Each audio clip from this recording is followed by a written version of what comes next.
Hey y'all, I'm Kelly Moody and you're listening to the Ground Shots podcast, an audio project exploring our relationship to ecology through conversations and storytelling with farmers, herbalists, craftspeople, naturalists, artists, and more.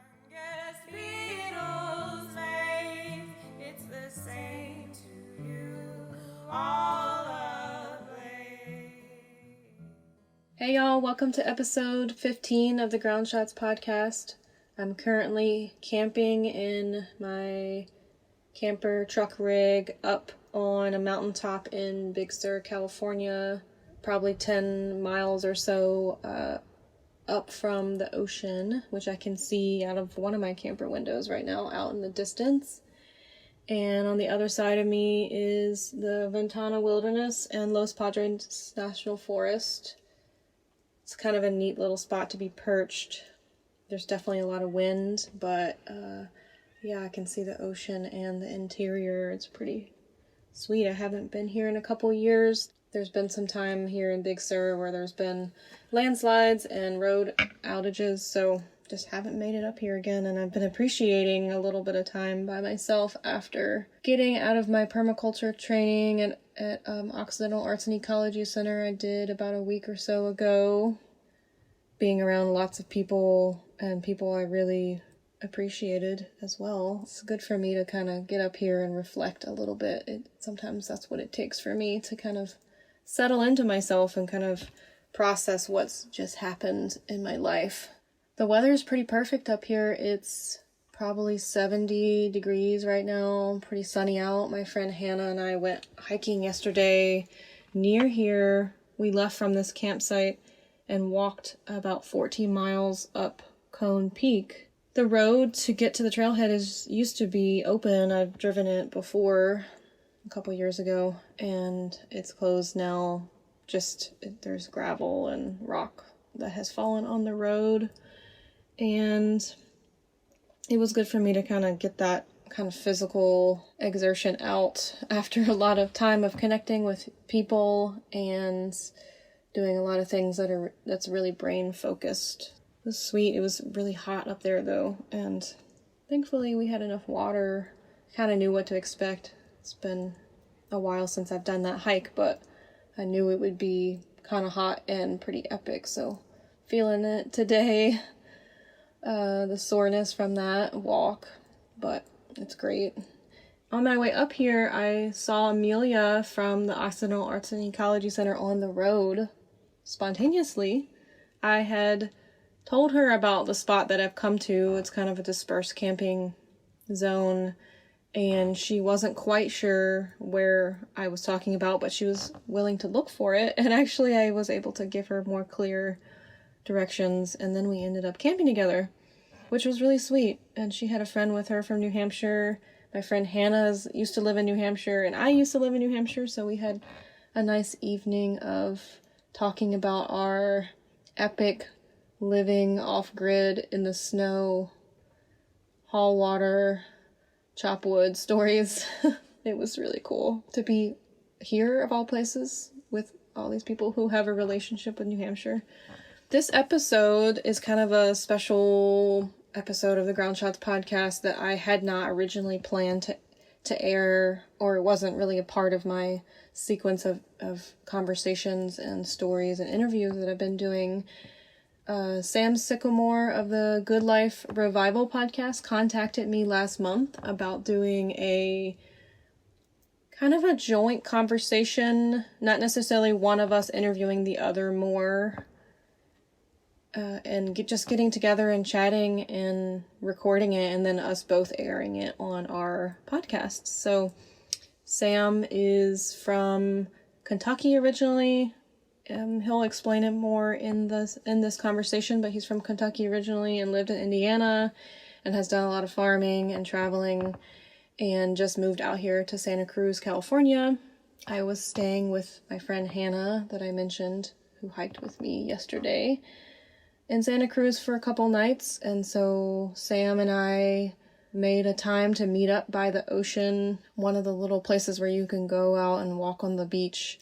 And so we sat in the back of my camper and recorded this conversation, and it was really fun to be back there hanging out, drinking tea, and seeing the ocean out the window during our conversation. But also, as a forewarning, there was definitely activity around our conversation. There was cars driving in and out, and sometimes we were worried about the state park folks giving us a ticket for being there too long. There's some hip-hop music that comes in. So, and we recorded this on Sam's iPhone, and so it will be a little bit different, probably sounding than the rest of my recordings. I don't know. Maybe it won't be. Maybe it's just as nice. So, I think it sounds great. And gosh, in this conversation, we talk about so many different kinds of things. I don't even know how to summarize it, but I really appreciate where we went with it all and kind of bringing our different perspectives together. And we both are doing similar but different audio projects coming from different angles, and having conversations with a whole different slew of people. Sometimes there's some overlap in our conversations and some of the kind of ideas that we're touching on. One of the things that really sticks out to me the most is our conversations around death and elders. Really want to dive into that more these days and thinking about what are the roots of some of the patterns of our culture. We talk a little bit about what is so-called van life, because we both kind of are living alternative, semi-nomadic or nomadic lifestyles, but also being land-based, land-focused people who like to garden and farm. So the trials and tribulations of that. Yeah, we talk about a whole bunch of other things. Yeah, and also just encourage you to check out his podcast in general. He has some really great conversations and interviews, and he makes most of his music for his podcast too, which I wish I had the time and skill for. I sometimes feel like I would love to be kind of isolated out in the woods and do music in reaction to the land or making music with sounds from the land, but that will be for some other time. Right now I have enough to handle with what all I'm doing. So I'll have information about his podcast and website and stuff in the show notes for this episode. Hope you enjoy this conversation with Sam Sycamore by the ocean in Santa Cruz. Burn with the light that reveals our faces. Burn with the heat that will warm these places. So I'm Kelly Moody. I guess I run the Ground Shots podcast and project. It's kind of a bigger project that includes some other stuff too. And my blog is Of Sedge and Salt, which I know it shouldn't be a separate name, but whatever.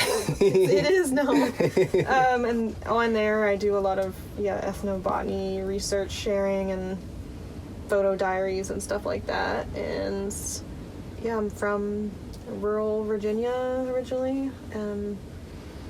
Have lived a lot in the South, but the past, I don't know, I say 5 years, but it's been before that. There was a period of also travel that was more like half the time or something, you know. So I'm 32, a lot of my 20s I've been on the road, and it's been an interesting journey. Yeah, a lot on the West Coast too. So small town Southern girl on the West Coast. Right on. Well, nice to meet you, Kelly. Yeah. And I am Sam Sycamore. Hello, everyone. Thank you, Kelly, for being on my podcast, and thank you for having me on your podcast today. I guess I'm sort of a Midwestern Southern boy, recently transplanted out here to California. I am from Kentucky originally. I have a podcast called The Good Life Revival, where I talk about topics related to ecology and plants and people and how people interact with plants and the land and one another. I've been doing that for, I guess I'm in my third year now. I've been on sort of a journey these last 4 or 5 years, I guess you could say, of trying to acquire the skills of self-reliance and yeah, it's been a big journey. We were just talking before about like the romance of self-reliance versus the reality of it kind of sucks to do everything by yourself. And so that's been a big part of my journey, realizing the importance of community and interdependence in this thing we call self-reliance and self-sufficiency. And I just came out here. I am living in Santa Cruz County, California currently. And that's where we are right now, in a parking lot by the ocean, in my camper.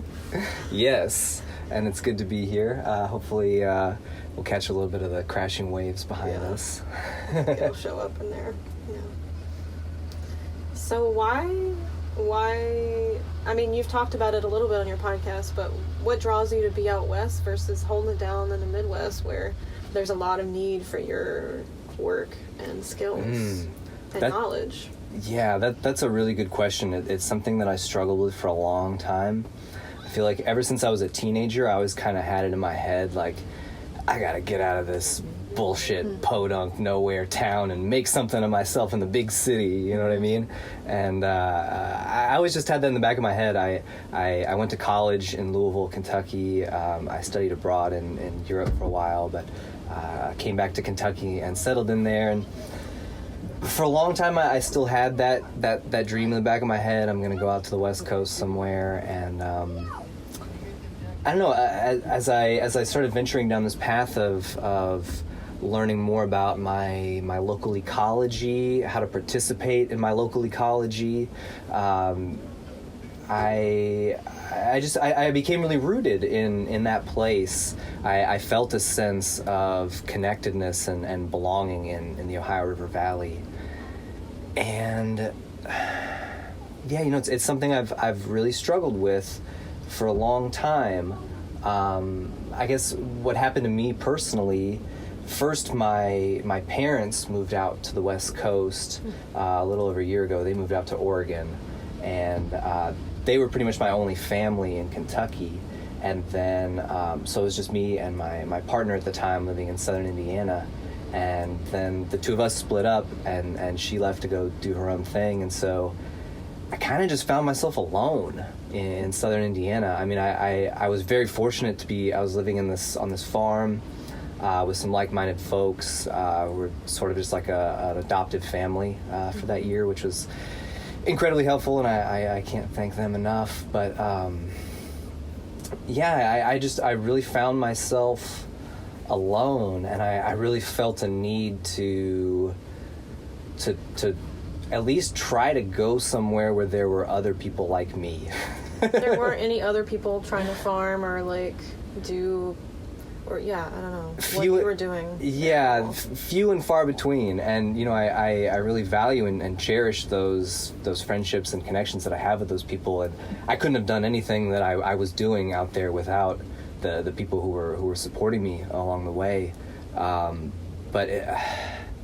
There's something about going to the hardware store in Santa Cruz, and people don't think I'm a freak alien from another planet. There's something to be said for that like, oh, I know what kind of person you are, and I know how to interact with you.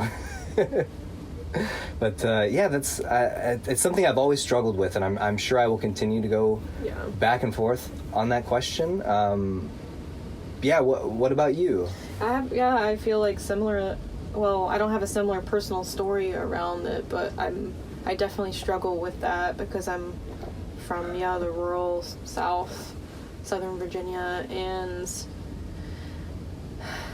I think it's kept me from like settling into California. Mm-hmm. Been hanging out here for over 5 years. I had a partner out who's a native, or not native. He's from California, born in California, raised in California, but not native.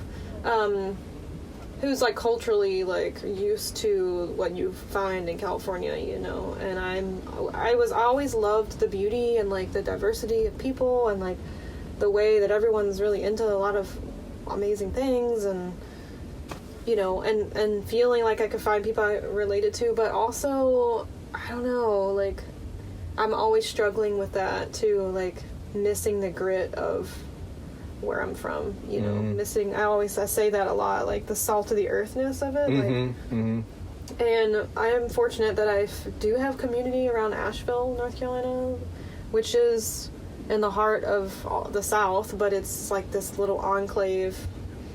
There's problems with the community too, of course. There's aspects of it that are kind of like you're in a little bubble, you know, of unreality, but then it's real too. So I feel fortunate that, like, that's only a few hours from where I'm from. So when I lived there for a few years, at one point I could go home on the weekends or something and still be a part of the culture where I grew up, but then have my community, you know. But it's hard. I've been really thinking about it lately. And then right after this permaculture training I just did, it's kind of flipping me all around. Like, I'm suddenly, like, feeling like I need to go back, and I have family land that's just sitting there right now. Like, I have a lot of privilege in that way. Like, my family's been in this one area for over 6 generations. And, oh, wow. My grandpa's farm, he just got put in a nursing home. He's 95. It's 80 acres sitting there. Wow. And then my dad has 18 acres that he's homesteading on right now. And then on my dad's side, there's a 200-acre farm that's sitting there. Whoa. That is my great aunt owns, and she doesn't have any kids, and she moved to town, so she wasn't so far out there. And in some ways I feel like I don't feel like an alien there, and in other ways I do. Like, I have felt that a lot in the past, you know, like, just with my politics and my choices and how I want to see people in the land and stuff. But at the same time, I find it's a kinship too with, like, I mean, I know everybody when I go there, so I have that relationship with that place. But every time I try to go back there, I've tried a few times, like, I'm gonna go and, like, start farming. My dad, you know, is down. He's sort of in between. He's like, I say he's like a Willie Nelson type, like, he's like a redneck hippie or something. He's kind of like, okay, yeah, we'll start all these herbs and we'll grow ginger, we'll do all this, but then he's still got his little spray, like, chemical spray bottle in the corner. I'm like, come on. So I've tried a few times to go back, and then I get all stressful. Like, I can't get any of my friends to, like, really actually be on the land with me, because they're just like, it's not exciting here. And even though there's so much potential for, like, remediating the land and, like, tending the land, it's really cheap to live there. It's not that far from the city. It's an hour and a half to Richmond or Raleigh, North Carolina. But I like, hear well, you. How many hours am I going to be shoveling dirt in this pile? The next, how many weeks? Yeah. Something's not so romantic. I mean, I have friends that are totally down to get dirty and work hard and, like, know what they're doing. It's just more like the cultural isolation. And I can do it if I had a few friends, you know, who want to do it and, like, hold it down. And, like, there's some purpose to it, like, grow food for a food bank, or, like, I don't know, for me, I'm just like, there must be some, like, we live in a reality right now where it's like, just do something, do the thing. Like, it doesn't have to be the perfect thing, you know. And it maybe means not going back there, you know, but it's hard. I grapple with that too, you know, but I think it seems like with your situation, you were a lot more socially isolated. Yeah, for sure. And I've definitely always had a sense of wanderlust. That's something I've carried with me since my teenage years. I was definitely feeling very antsy this past year I had a 1/4-acre market garden, and I was selling vegetables in Louisville, and after just being so thoroughly married to the land through the growing season, my wanderlust signal was just like flashing, screaming in the back of my head, like, you gotta get out of here for a little while. And so I took this road trip this past fall out here to the West Coast, and that's how I ended up getting this offer to come out here and help with this project to work with the land. And it's hard when you want to work the land and wander. That's the biggest thing. Yes. More than where's home. that's a big thing too, but like wanting to tend land and be married to it, and also wanting to get perspective and explore new places and like feel what it feels like in other worlds, you know. Yeah, and that's something that really held me back from traveling for quite some time. I felt like I couldn't leave because I needed to be connected to that land, and like if I'm going to grow a vegetable garden, I can't step away from that thing for more than a day or two. And yeah, so how do you balance that? I interviewed somebody a couple episodes ago, Wonia, and she does a lot of stuff, but what she was talking about, she was like really into market gardening for a while, and like growing food in a garden on a plot of land, and she left that to kind of, she felt like it made it so she could never leave and never like go out into the wilds, which is, that's a whole conversation about what that is, the wilds, but like now she's in a position where she wants some sort of hybrid version. Of course, on the West Coast there's a lot more of this, the idea of wild tending can happen anywhere, but like I've never really heard of, I didn't hear about it as much when I was on the East Coast, so because there's a lot more people on their private land doing their thing, like farming. But the idea that you can use your body to tend gardens that aren't just like in a plot, you know, gardens that move out into the landscape wherever you are, and like you can make circuits every year, like, okay, I'm going to tend this one hazelnut patch that's not just mine, it's in the commons, you know, or it might be on my neighbor's land, but that person's never going to deal with it or whatever. Like I'm trying to refigure my thought process on that too now, like what it means to be married to the land and also move about on the land, besides like going and weeding that one kale patch every day. Right. If I visit these blueberries on the hillside seasonally, and I maybe prune them a little bit while I'm there, like they're not mine, they don't belong to me, but I'm still like, I still have a relationship with them. I've been feeling inspired to almost just do that and not even be so focused on like the production of some fruit or vegetable for consumption. I know that's like idealistic, but like to just be more of like a tender, like go prune things all the time, and I'll figure out how to make enough money to deal with living in this world. But if I'm like going around and tending, that's what the human role is. Yeah, land, you know? it feels like the most natural thing to do, and yet I wonder if people like you and me are in the position that we find ourselves in largely as a function of economics. I say that because like out east, it's a lot more affordable in most cases to get that, you know, 5 or 10 acre dream plot and go do the thing with you and your buddies. Whereas like out here in California, if you want access to land and you're not a multi-millionaire, you gotta get a little bit more creative. It's interesting. I've heard a lot of people talk about like that going back to the land is such a huge privilege. It is. It majorly is. Having access to land is. But here it's almost like the idea of romanticizing going and living rurally requires a huge amount of resources. And I feel like a lot of places on the East Coast, it's kind of like, I mean, I don't want to make big generalizations. I'm always thinking about that, but like, sure, it's kind of like a lot of rural areas, people want to get the heck out, and right, you know, it's not desirable. It's seen as lowly, you know. So it's interesting to encounter that narrative, which is true here and everywhere. It's like, it's complex. It's not so black and white, but finding that a lot of people see it as like a privilege to go to the city too. And like have that urban life of like being able to go to museums and coffee shops and going out to drinks and this and that and da, you know.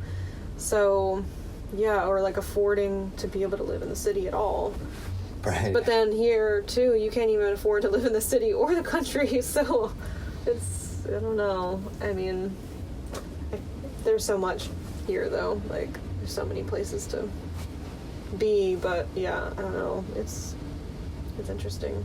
Yeah, I've been thinking a lot recently about just all of the unconventional arrangements that I observe people, trying to work with the land, trying to get to places where they feel like they belong. And, it seems like it's becoming more and more romanticized. Like, I'm starting to notice online when I see ads targeted at me, it's like the guy with the perfectly manicured beard, and he's sipping a craft IPA in the back of his camper with his beautiful girlfriend, and they've got the two dogs and the campfire, and it's like, this van can be yours for just $45,000, and that stuff is so weird for me. And also how that kind of, it's like the lumberjack in the woods, like / van life thing. Like, I don't know. I mean, yeah, it's weird. I mean, you're commenting on like multiple cultures they're trying to appeal to. For like, sure. Commodifying van life or commodifying like. Uh-oh, are they coming to kick us out because we've been here too long? I have been here longer than 20 minutes. We've been recording for 20 minutes, so I've been here like an hour. they might give us the boot. I guess we ought to just keep Well, going. they'll just come over and try to ticket me, I guess, and I'll just be like, I'm leaving. Yeah, I'm leaving right now. Suck right now. Jeez. That's pretty silly. Did she just say, like... I think I heard her intercom say, "You've been parked here for over 20 minutes, you're gonna leave." I don't know She who was she just was. saying and making a general announcement to anyone. Maybe. Well, here, we'll just keep an eye out.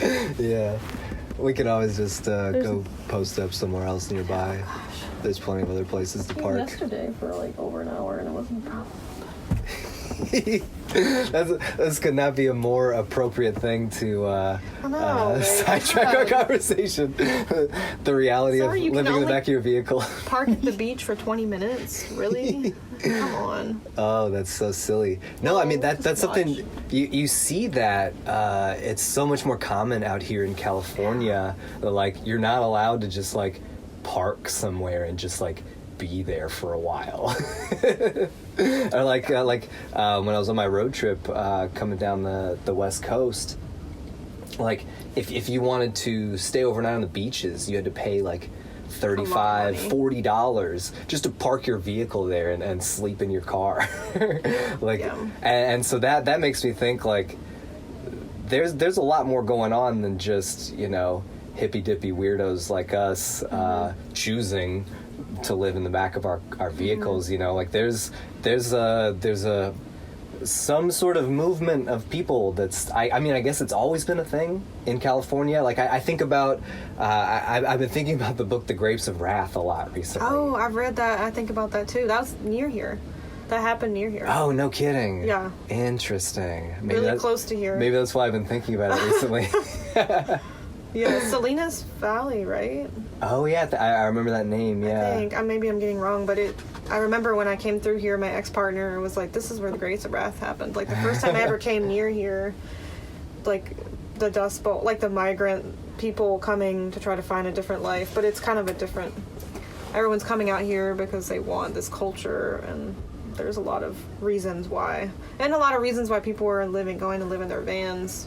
I think the romanticism of it is one layer, but also people are feeling like they don't want the American dream in the same way that we were told, our generation before us was told that it had to be. I think people feel stressed. I mean, a lot of people feel stressed about like the idea of like living up to what it means to live in this modern world, and it just feels like it makes more sense to go move in your van, But then there's people buying $50,000 vans to go move into too, but then maybe they're like, well, that's better than a $300,000 house,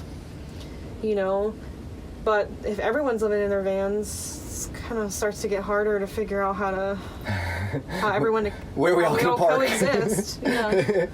Yeah, it's interesting. I've been thinking about that question a lot recently. A listener of my show wrote me a message. I believe she's from Sweden, and she was asking about like what's the deal with this van life thing? Why are all these Americans? It's kind of a big American thing. Yeah, why are they all moving into these school buses and shit? Like, why do they need to have their own, like, personal house that they drive around everywhere they go? That just seems like the height of absurdity to me, as a European, you know. And yeah, it really got me thinking about it a lot. And Speaking of course, as soon as I say that, a school bus pulls up that looks like somebody's house. somebody probably lives in it. More power to them. That looks like a pretty rad school bus. Yeah. Well, what did you say to her? I said, that is a really interesting question that I'm going to have to think about for a while. I mean, I think part of it is it's a part of American culture, wanderlust in some ways. Mm-hmm. I mean, this idea, we have a lot of privilege to have a lot of space to be able to explore, like, as Americans, as white Americans, you know. We can get in our cars and be like, I'm going to go out there. You could just do that. And you don't have to cross a border or whatever. You know, the state borders are a thing, but, like, you don't have to cross a border. You can just go. And we have access to all of this. You know, you might live in Switzerland or Sweden or whatever. I mean, and you can wander past borders, but it's like, you know, it's a smaller world. I don't know. I think it's a different relationship to the regions around you. Totally. Yeah, and then it's like there's also it's like this the uniqueness, I guess, of like American car culture and just how. I mean, we already so many of us basically live in our cars. I mean, it's ubiquitous. If you go on YouTube, you know, every YouTuber has their seatbelt on and they're recording, you know, from the driver's seat of their vehicle, and you know, they may as well be living in their vehicles for all intents and purposes. They probably spend more quality time in that seat than they do in their couch at home. Yeah. You know, for a lot of those people. Yeah, it's and then I keep coming back to the economic thing. Mm-hmm. It's like, yeah, there's something very romantic or it seems a lot more tangible. Like you said, like I can invest $5 or $10 into a ratty old school bus and make it livable. I can't invest $5 or $10 into a house and have a place to live. But honestly, when I lived in North Carolina on a farm, and of course I never really left any kind of 9-to-5 job to do this. I left like living off grid, never using computers, never like barely even solar power, like more of that life, and growing all my own food. We had milking goats, like I did a lot of that. I left that. I lived off $2,000 or less a year, and this costs a lot more. This is more expensive than that. Like, this truck costs me more than that to keep maintained a year. It's like just for me to not break down in the middle of nowhere or whatever. Right. So I don't know. Like, I feel like it's costing me more money to live on the road. I mean, gas in California is super expensive. Yeah.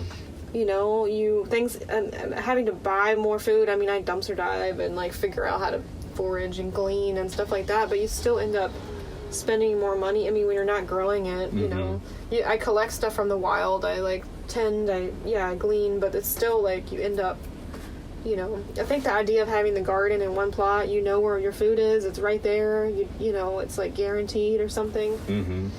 But yeah, like maintenance, gas, you know, depending on how much you want to wander or where you want to sleep. Like if it's going to be a state park, it's going to cost money versus a Walmart parking lot versus a wilderness, a BLM campground, whatever. You know, like parking tickets, like tolls, like there's just so many things you don't realize, you know. Yeah. For me, I'm just like, I stayed in one place kind of all winter, or like I kind of did little caretaking things, and I didn't spend hardly any money all winter. It was like, finally, I got a break. Like, just because I didn't move my truck very far. Right. I didn't move it more than 5 miles for 4 months, I think. And, you know, people had food where I was caretaking, and, like, I was working with my friend fixing my truck. We were trying to do it so I wouldn't have to spend more money on it, but it was like, I don't know. So, I mean, but, you know, I say that to some people who are born and raised in California, they're like, well, you could be spending $2,000 a month in rent in the Bay Area to live in a closet. Yeah, so that this is definitely cheaper than that, but it's more expensive than what you were doing before. So it's all a scale, right, of like what you want, how rustic you want to go, how fancy you want to go, and like, I don't know what's the right thing, you know. I mean, it'd be sweet if more of these were run off like solar. I mean, I don't know. I'm driving a diesel around. It's not greased. Right. I could. It's really complicated to convert my truck, but like, if this had it's not necessarily less of an impact. I mean, it is than a house, but it's like, there's an impact. Right. Driving a car around, like, we're continuously still being a part of the problem, but I don't know. Yeah, what made you decide to start living this way, or how did you end up this way? Oh, people ask me that a lot. I meet people and they're like, wait, what, how long, what are you doing, like, what, why? Like, and sometimes I'm not even sure how to say. Is this like an experiment, or? I think I have a lot of wanderlust too, like you were saying you have, like, and I mean, I grew up in a small little isolated town in the South, and I really wanted to see more of the world and meet more different kinds of people, and I did a little bit of that, you know. I've spent a bunch of winters living in New Hampshire and Southeast Ohio for summer, and like and then I was still like, okay, I hadn't even been west, you know, of Mississippi at all, and I just kept being like, I wanna, They're about to take me. I guess you get out and like act like I'm not to leave. They're cruising around. Maybe they'll leave us be.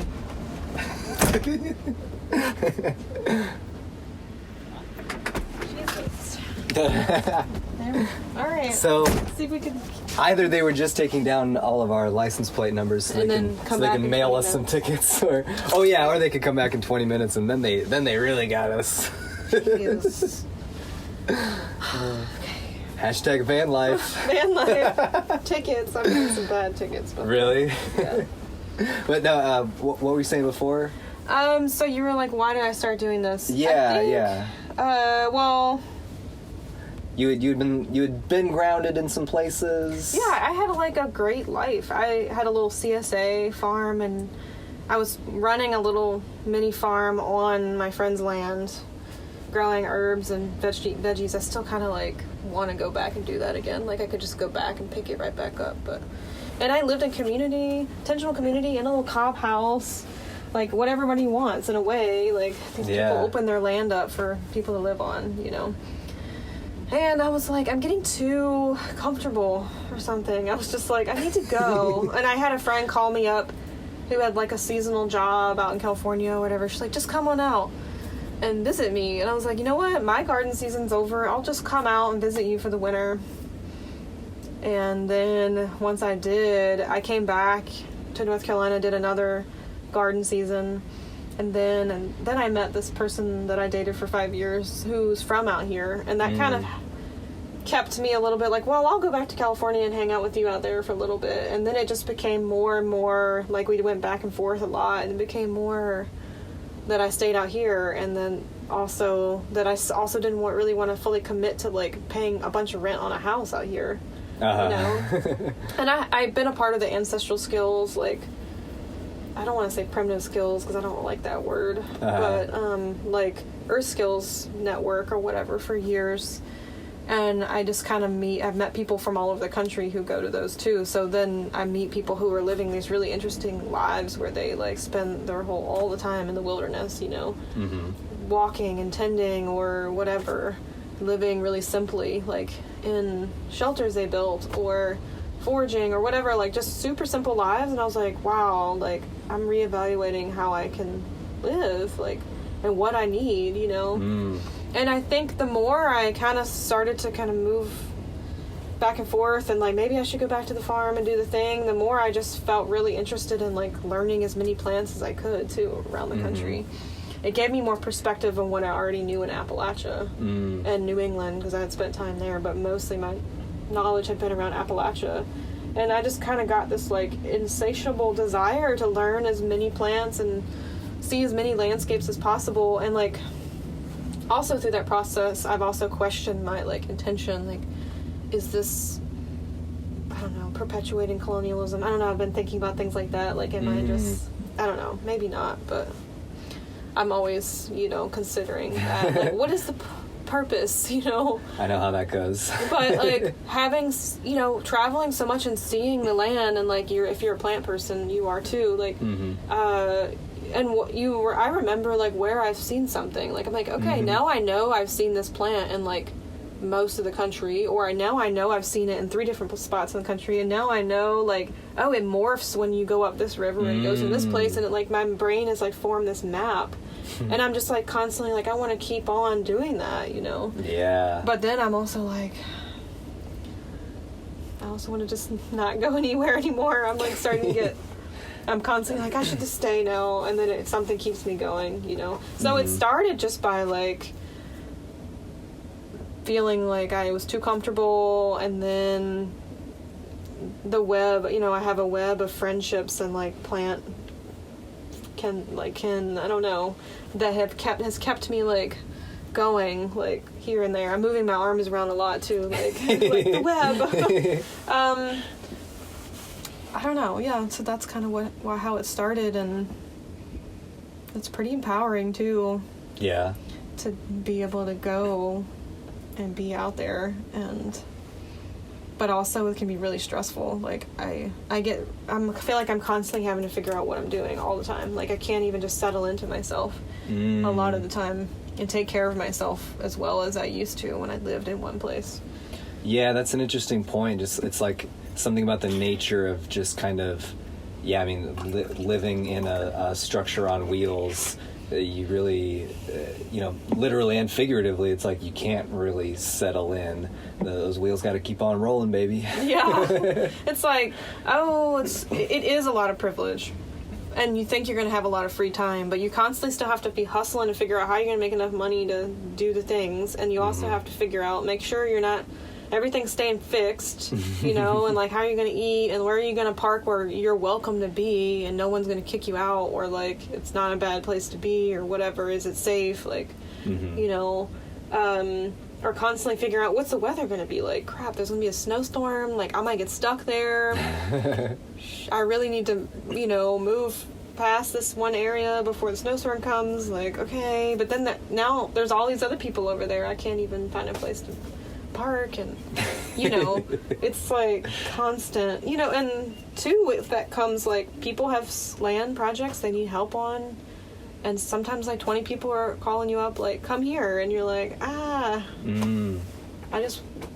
that's a lot, you know, helping a lot of other people all the time. And yeah, that at the same time, I mean, that's such a great position to find yourself in. You know, I feel like that's something I encounter pretty frequently among people who reach out to me, listeners of my podcast. They really want to be plugged into that sort of network, but it's like, if you don't know anybody, how do you find those people? How do you get connected with the guy who's living off grid and on 40 acres in the middle of the, you know, Northern California mountains? I don't know. It's like it's just start and the process begins. Like, be inquisitive, be open to meeting people. Like, I feel like, I don't know, I'm also an Aquarius. What are you? I'm a Libra, Aquarius rising. Libra. Like, I don't know, Aquarians, I'm a double Aquarius. Like, they just, like, you're like, oh yeah, like, I'm an introvert, but I'm also like, people, like, I know you should meet that person, and like, okay, like, I'll keep in touch. I like keep in touch with people, you know. I try to make a point to check in with people, keep in touch, like, how are you doing? Like, even if it's someone I met and we connected once, like, in a parking lot somewhere, you know, and just like, hey, like, I'm traveling through Oklahoma, you live in Oklahoma, can I stay the night there? And then suddenly you arrive, and, you know, just keeping those things in mind, like, you know, a little address book, or like Facebook, or whatever way you do it. And I think it started with just a few of those, and then it just expands, you know, the interconnectedness of people wanting to help each other, or who have something to offer, and you have something to offer, and yeah. And yeah, the amazing thing that I've experienced in the last few years, I guess really just since doing this podcast and really pushing myself outside of my comfort zone to connect with people is realizing that, like, these networks are out there. Like, they do exist. Like, the people who you are looking for are out there, and they would love to hear from you. Yeah. It's just a matter of seeking them out. Mm-hmm. The podcast is interesting because we both are doing podcasts, and they're similar, but they're our own versions or something, you know? Like it feels like we're mining similar territory, but from slightly different perspectives. Yeah, I totally. suppose. Or like different webs, you know, that sometimes like reach each other, you know? Yeah. But it's also pushed my edge doing this. I think because I had met so many interesting people with all these cool stories, like just staying with some random person, someone I met when I broke down or whatever, I was like, I kind of want to share that. And also where I'm from is so dramatically different than some of the places I find myself that I'm like, where is there a bridge somewhere? Like, is it through talking about the land? Is it through, I don't know, hearing people's stories that maybe has nothing to do with the land, but like, you know, and that we feel like there's a humanness in the other. Because I keep finding, I'm like in San Francisco with all these like super liberal hippie people who have solar panels and stuff, and they're like, those people in the South suck. And I'm like, and they're just all bad. I never want to go there. And I'm like, you know, I'm from there, right? Like, and then I'm at home and my uncle's arguing about Trump or how much he loves Trump or whatever, and my cousin's wearing Ivanka Trump shoes, and they're talking about, I don't know, all this other stuff, and they're just like, oh, California should just succeed. Like, those hippies can just go somewhere, and I'm like, wow. What am I? Like, I know what you mean. I definitely, I feel like I sort of embody those two worlds also. Like, I definitely carry the backwoods redneck with me when I'm you know, venturing through Silicon Valley, and then you know, vice versa. I'm like, I'm the city dude in the country, and I'm the country boy in the city. And I don't know, I guess I do that to myself. I'm definitely like the black sheep of the black sheep, very much a lone wolf type. I think there's a part of me that sort of always enjoys being the outsider in any given situation, and I think maybe that's why I'm drawn to other outsiders, you know, kind of living on the fringes, doing their own thing. It also requires a certain amount of malleability and like adaptation. Like, you can also kind of adapt in Silicon Valley and kind of adapt in the country, like, even if it's not fully being a part of that reality. But at least for me too, it seems like that's an important role to be able to have. I don't know, yeah, to be able to walk between those two worlds. You know, I had been spending some time in the month of February. I was staying in the Bay Area, and Alameda, I think I saw. Yeah. I have some friends that live there. Yeah, and I was having such a great time getting to know all of the edible weeds that are just popping up in the sidewalks and stuff, and it feels so good to be able to share that with city people. You know, like I can remember being younger and walking around through the city and just seeing like all those ugly bullshit plants, you know, popping up in between the cracks in the sidewalk. But then, you know, now I have such a different perspective on those plants. I look at them and I go, oh, hey, sow thistle, I've been looking for you. Oh, it's great to see you, man. And like, it's so cool to you know, it gets back to what you were saying before about connecting with people, connecting with the land. I feel like the land is such an incredible meeting ground. You know what I mean? It sounds really silly to say. It sounds very obvious, but like it's this place where we can all come together without like so many preconceived notions, or like we can all kind of appreciate it with the same like wonderment and joy. Like when I point out a beautiful ephemeral wildflower to a city person who's never even heard of that flower before, it just like you can see like all the synapses firing in their brain of like, oh wow, this is a totally new experience, and yeah, just being able to connect with people on that level, that really does it for me, I guess. Of course, the Bay Area is, I don't know, I was just in Oakland for a few days. There's so many plants. So much diversity. People don't really cut their grass that much. I mean, not as much as you find like in Ohio or Indiana, or like people are like lawns cut clean all the time, but people are like, wow, it's raining, let's let it all grow. Gardens, I mean, it's also Mediterranean climate, so it's like flowers all the time, you know, and in summer everything's dry and dead, but there's still a lot blossoming, you know, that there's a lot more people let the wild be or whatever, you know, and so it feels nice to be able to walk around some parts of the Bay Area or like Alameda, Oakland, whatever, and you just can see like poppies and wood sorrel and like whatever. Yeah. And there are definitely people tuned in, and a lot of people are not tuned in, and you know, it's interesting. I mean, it's nice to see things too that you also see on the East Coast. Isn't that kind of like, oh, you're here too? Yeah. It's like connecting with like familiar old friends, or like, you know, you've got a buddy out east and he's got a cousin out here on the West Coast who'd be happy to meet up with you while you're out here. I'm thinking specifically of like I was munching on some wood sorrel today and some wild violets. They got the yellow ones out here. I'm used to the purple ones back east. But I loved what you were saying before about being able to move through both of those worlds. Something that I think a lot about on sort of like a, I guess, philosophical level is the idea of going feral. That's sort of been like the broader trajectory of my life over the last decade or so. I feel as though I come from this very, you know, privileged, modern, suburban, middle-class background, and I desire to live in a way that is more wild and close to the land. But I recognize that as somebody born into domestication, that, you know, a quote-unquote wild life is not possible for me. Not only would I not be able to do it, I wouldn't want to do it. I would be miserable because I'm a domesticated human. And so it's like, it feels like the ideal route is this feral path where you I think a lot about. Are you familiar with Peter Bauer from Me Wild Portland? He's a friend of mine, yeah. Yeah, he. I had him on the podcast around this time last year, and he was talking about his early experiments of rewilding in the city, and he just goes through this whole series of thought experiments, and basically what he arrives at is like a wild person in the city is just a homeless guy.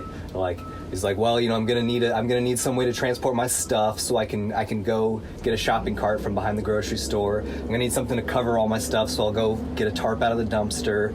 You know, I'm gonna need to eat. Well, there's dumpsters all around full of food. And so it's like to be a wild human in the city is just to be a homeless person. Like, they, in some ways, they are by far the most resilient among us because they can function. they can be in the heart of Silicon Valley and get by and have no money and still do what, I mean, it's not to romanticize the homeless experience. You know, that's something I've been very mindful of being out here in California is I have intentionally chosen this sort of like borderline homelessness for myself, and I can make it work because I have social connections, I have familial connections. Other people don't have that choice. Totally. Yeah, and someone told me recently that it's better to say houseless versus homeless, right? Because your home is where you're always at home with yourself or something, which makes, you know, without a house, but you're still home. I hear all of that, like the thinking about what feral is and wildness and domestication, and then also choosing intentional simplicity, and where that is both like trying to combat like what we feel like is extraneous about our capitalistic colonialistic world we live in, at the same time stepping into that intentionally. There is inherently a level of privilege, like not being forced into it from like losing your job or having some crazy debt come up from like a health issue or mental illness, or like a doctor prescribing some opiates for an injury, and then you get addicted, and then you spend all your money on it, and then you're on the street trying to figure out how to keep up with that, or you're going to get sick. And it's like we don't have a safety net in this culture for that, and the houseless population is increasing like exponentially, and both people like us who could waver in and out of that, or people who literally can't dig their way out of it at all. It's a really complicated thing. And my thoughts on like feralness and wildness and domestication, I'm still formulating what I really think about all that, because I've been around a lot of people who are really into the rewilding and going feral and like learning skills that feel more like the technologies are just more tangible. Like as a human being with your own hands, you can make them, or like be a part of like creating fire or tanning hides and making your clothing out of an animal that you only need the simplest technologies for. But I'm always careful to make assumptions, I guess, because by saying rewild means that we aren't wild anymore. Like what is necessarily bad about domestic? Like where is a domestic necessary? Or like how could it look different? You know, I'm asked those questions too. Like I interviewed someone who brought that up a lot for my podcast, Adam, and his goats. Like he talked about that, and his like that him herding his goats in what we would call wild space. He's still very domestic with it all. Like they come back to him. They have a space where they milk, you know, and like, and every single day, twice a day at the same time, you know, they go out and they tend this spot and they come back, and like to him that's domestic, but it's a different relationship with that, you know. And he would say like, oh, feral means that's the goat that's gonna bite you, and the goat that's gonna like maybe keep the other one from eating or whatever. So it's interesting too that we're reacting to our culture by wanting to be feral, you know. This culture of like go in the coffee shop, sit under fluorescent lights, go to your 9-to-5 job, sit in your office, like you know, like no.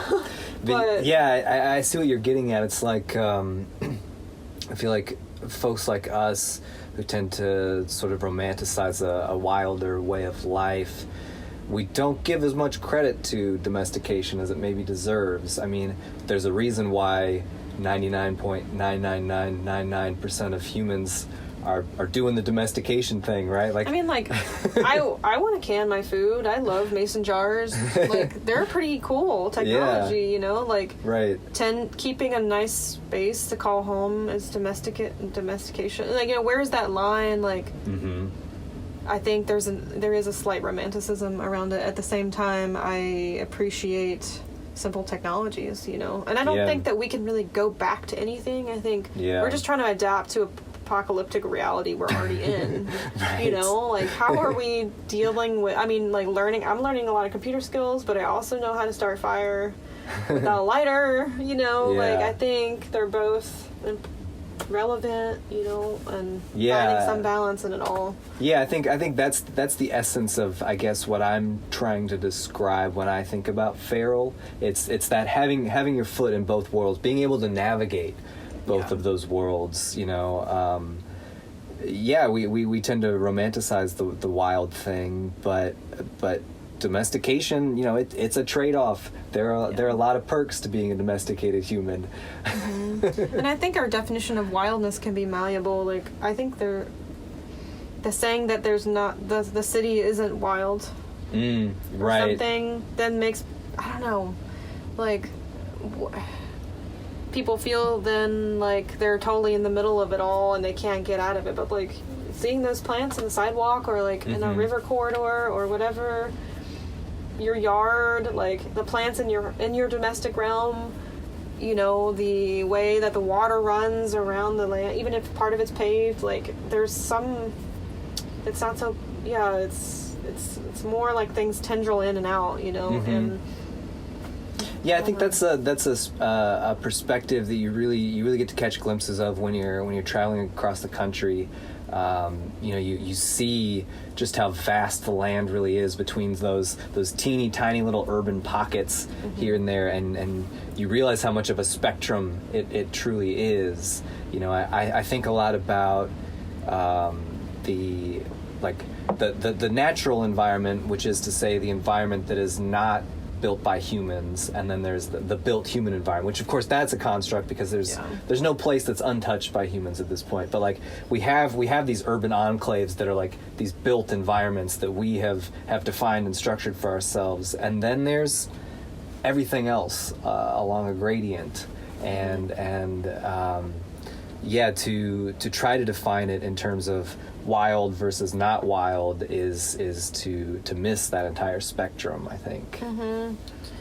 Yeah, and I think the word wilderness, this is something that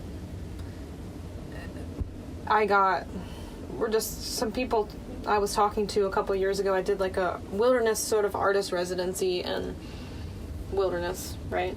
And the idea of wilderness really means place without humans, but a lot of these places that we call wilderness areas have had humans living in them for a really long time, right? Engaging the land as a part of nature. Humans are nature, right?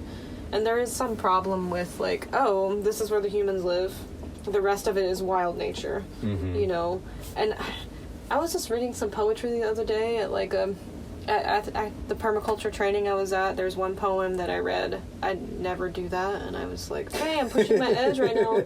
But one of the poems I read was one that comments on griddedness, like how much you notice grids when you travel. Like even when you feel like you're in so-called the middle of nowhere, there's still grids. Nevada is like one of my favorite places to explore, and so much Nevada is like you look at the way that they made a map of Nevada when they were like, this is suddenly our country, this is ours now, we're going to put one nuclear plant here, another nuclear plant here, we're going to mine this square, we're going to mine that square. It's like you're in the wild expanse, right? It's still like a big city in a way. It's still gridded. We've still like put that construct on it. Right. And it's disturbing to me, and yet I'm traveling on a grid, and like the solar panels that are out there are in a grid, and like if you see a farm, it's all gridded. Everything is just like a big grid, and it's like, I don't know. I mean, trying to figure out how to capture the commons and put it in like orderly thoughts so that we don't feel like we get too lost in like what feels like madness of the wild. I don't know, like this sense of I can't handle the unknown, so I'm gonna just square it all out, and like, okay. Yeah, something that I really started to notice last year doing the farming thing full time. I really felt like, I have this little 1/4 acre market garden right on the edge of a pretty big expanse of woods, and working with these vegetables, I just felt like a little kid, like toying around in the sandbox while like the grown-ups are off doing the real thing out in the woods. Like I just feel like a child sort of like playing house, and That's okay. Mother Nature's kind of it's like Mother Nature's kind of looking over your shoulder and like patting you on the back and saying like, oh, that's cute, you did such a nice job, oh, look how straight your lines are, oh, that's adorable, oh, look at you, sweetie. Yep. And just like then a flood comes through and washes the dirt down the road. Damn. And all your root vegetables disappear in an instant. And I think a lot about Masanobu Fukuoka. I read his One Straw Revolution, unfortunately, about halfway through my degree in ecology, and it made me go, oh, wait, we don't know anything about this shit, and we can't know anything about it. And I think when you tend the land, both in that like the hyper monocrop intensive market garden, versus going out on the land and working with like perennial crops, things that you come back to on a seasonal basis, it really comes into focus for you, just like how naive we are to think that like these monocrops are like this amazing thing we've figured out. It's like, no, it's just this gigantic sandbox that we made. I mean, it like works for a little while, but it can't keep working, Like the soil, something the permaculture training I just did at Occidental Arts and Ecology Center, someone threw a bunch of facts at us. The Central Valley has sunk 15 feet since the 70s because all the water that was under the Central Valley, the aquifers, have been drained, and the land was like floating up on the water. Whoa. And it's now sinking because there's nothing to float on. Like, I was like, wait a minute, they had a like gauge of like a pole that showed where the height of the land was in the 70s and where it is now. It's like, what? Like, it works for a second, and we like then expand our whole society off of this thing that is just so short-sighted. The grid, the rows, but the soil can't keep up with that, the water can't keep up with that, and it's like, it's just asking for problems. And it's like, I don't know what can get in people's heads unless they have a big disaster comes and floods it all, or so much drought, but then we dam up the rivers. We go to such dramatic measures to reinforce the grid or reinforce this order that we think is the right way, I think of the allegory of the cave or something, Socrates, gotta stay in the caves, keep watching the screen, don't look, this is reality, and then all of a sudden, the water is rushing into the cave and you're starting to drown. No, I gotta keep looking, it's like, but at the same time, I understand that people feel trapped in a situation. They don't know any other way, and they don't know how to get out of it, Yeah. We're all a part of that in some form in different levels, and so it's like, how much do you deviate from the grid? How much does the grid make sense in some ways? Yeah. Maybe some annual production that's you depend on outside forces to be able to get your seeds and do the thing. You sell a little bit of it, but then you also have, where you maybe plant things intermingled with perennials, or I don't know, things that will self-sow. Right. Your lettuce might start to self-sow here in Santa Cruz because it's a little bit different. I don't know, maybe if it's Nebraska, but yeah, where is that, but the mass almond groves, driving through the Central Valley is this is the apocalypse right here. This is crazy. There's some surreal stuff, coming down the coast. If you're making your way down Highway 1 from San Francisco down to Santa Cruz, you're just on this coastal highway, and it's the ocean is right there, but before it drops off, it's nothing but artichokes and Brussels sprouts. It's the most bizarre. It's why are those here? And then across from them is a pumpkin patch. Why are there pumpkins on the beach? And they could be certified organic. Yeah. This is the land of organic. Why are there pumpkins on the beach? It's just because, I don't know, for so many reasons. So many reasons. They grow perfectly here, but not everyone can put their own artichoke in their own backyard, I guess. It's just right. Because they have to go work their 60-hour work week now in our American culture. They don't have time to grow the artichoke. Right. Yeah, it's something I've been thinking about a lot recently. I guess it came into focus for me. I was up at Portland for the Rewild Portland or North American Rewilding Conference back in January, and this fella, I forget his name. I want to say it's David Lewis. I'm probably getting that wrong. An indigenous fellow from the region. He gave this incredible keynote speech where he basically just told us everything that is known historically about the people of the Willamette Valley, basically from the time the glaciers melted until present day. And wow.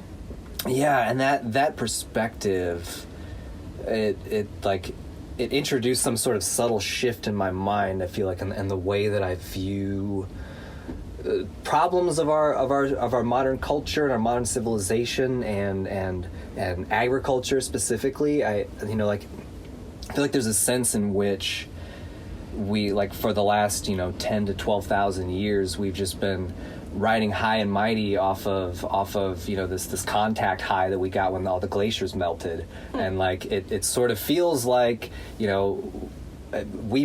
did this to ourselves. We overexhausted these resources. We probably could have made them last a lot longer, but we're still just sort of like cashing in on this temporary geological event. You know what I mean?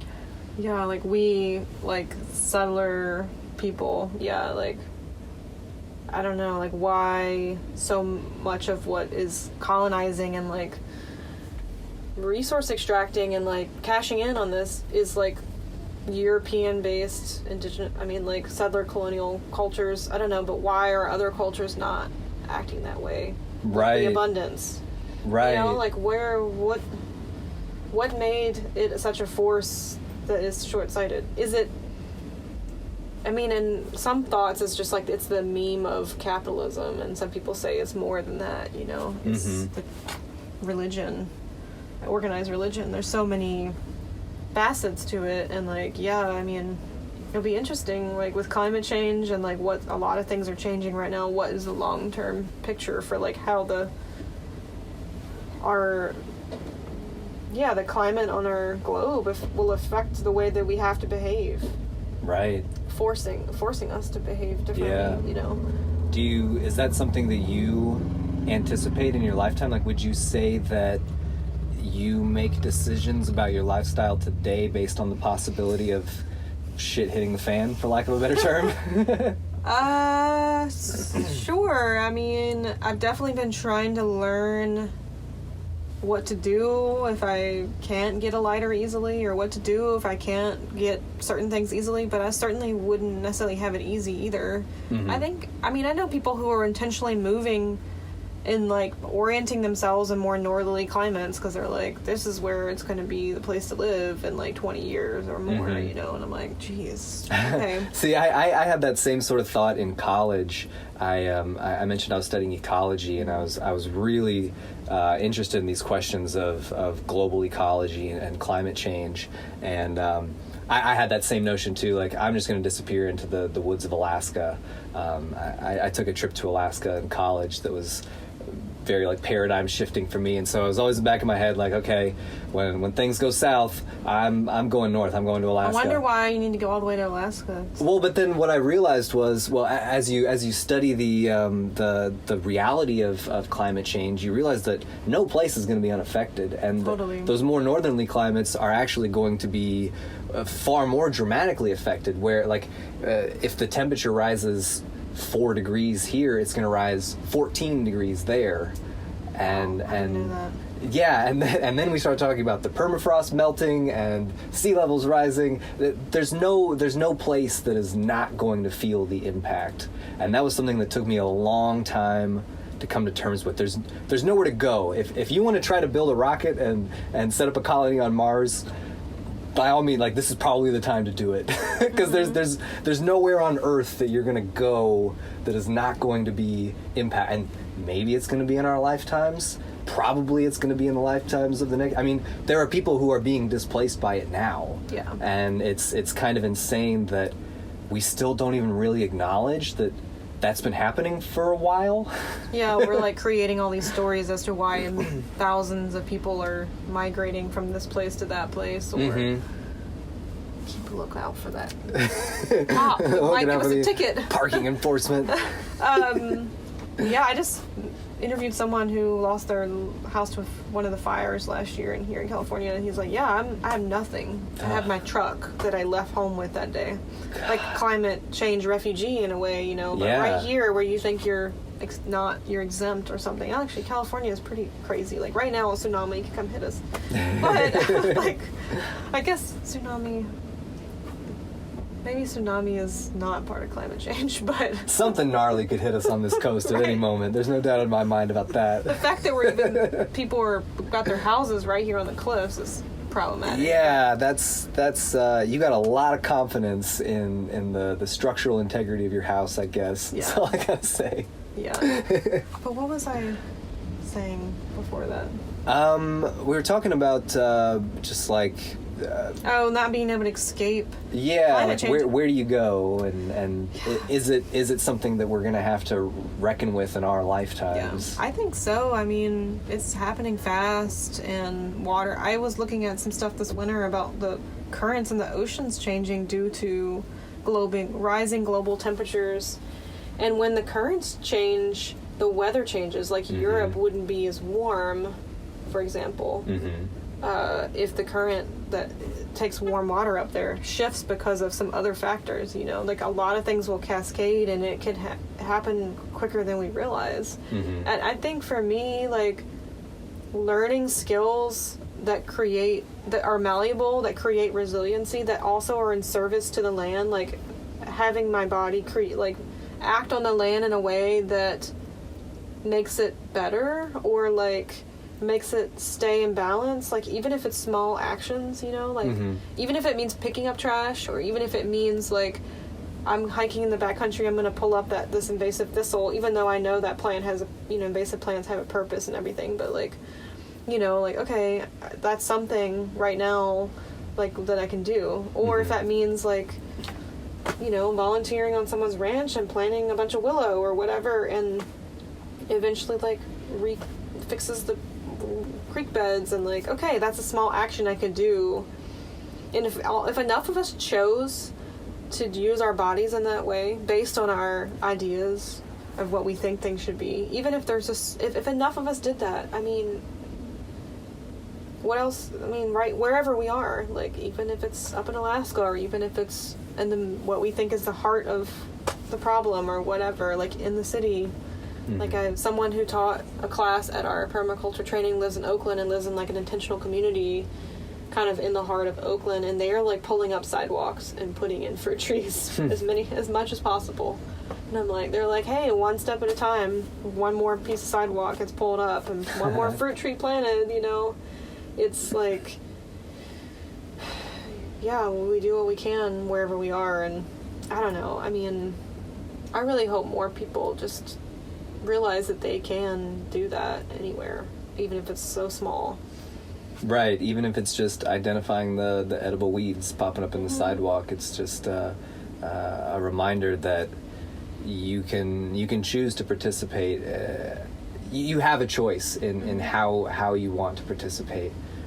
For me, I'm always thinking about like the innate humanness of the human. I think it was Joel Salatin who talks about the pigness of the pig, you know, and that like the most humane thing to do for a domesticated farm animal is to just let them do all the stuff they like to do the most, you know. And I think about that in terms of human domestication too, like understanding that I don't have a choice about whether or not, you know, I can be I can exist in the zoo and play the zoo games, play the rat race games, or I can be in the zoo and be a borderline homeless dude. You know, like either way, I'm in this zoo, and so I might as well try to at least act out the humanness of the human to the fullest extent possible.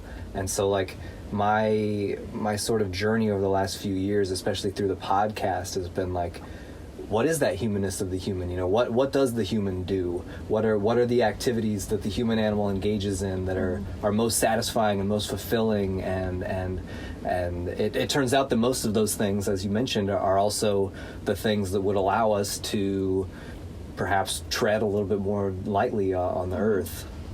Yeah, and I'm always thinking about how to be of service to, like, you know, whatever that really means to everybody, each person. Like, yeah, how that being human, doing human, whatever, like pig is pigness and human is humanness or whatever, and how that is engaged in like giving, paying it forward constantly too, like whether that's to an animal or to a plant or to another human or to whatever, like, you know, how can our humanness, that is human too, like to care for each other, right? Yeah. So, yeah. I feel like I'm just trying to embody that more lately. It's not all about each one of us trying to make it in the world too, you know? Like, I think that too is part of what gets reinforced, is like that we're all in it on our own. We have to figure it out on our own. Yeah, that gets back to what we were talking about with like the hashtag van life thing, and you know, embedded in our American car culture is also that that American individualism, the individualistic spirit. We all have to have our own car because, God forbid, we have to get on a train and like look at each other to get to where we're going. To somebody. Yeah, and like acknowledge that there are other humans around you instead of just these machines that you wave your middle finger at. I can be guilty of that too. Like, I'm pretty independent, and sometimes I don't let other people help me, or like I don't ask for help enough, but you gotta, Right. Or I give a lot, and like then it stresses me out because I've given too much, or like like I need to step back a little bit, and take care of myself, or let other people help take care of me, like where have it be a little more balanced. But I'm guilty of that. Like, I can do it myself. Like, I don't need anyone, but you do. We all do. So. Yeah, and we all, it's like, we've all lost this idea of what it even means to inhabit a meaningful community built on interdependence, where we actually need one another, and like, we all have specific things we bring to the table. And so, I think building on what you're saying, I think it really underscores the importance of very clear and direct communication between people. Like, you have to ask, and you shouldn't necessarily see that as like as a failure of the people in your life.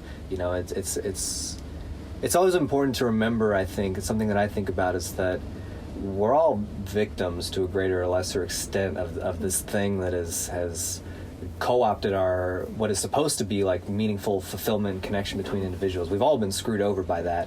And so, just always keeping that in mind, and like, just going easy on people. Yeah, compassion. Yes. Is the biggest one. Compassion for yourself and others. Totally. Yeah.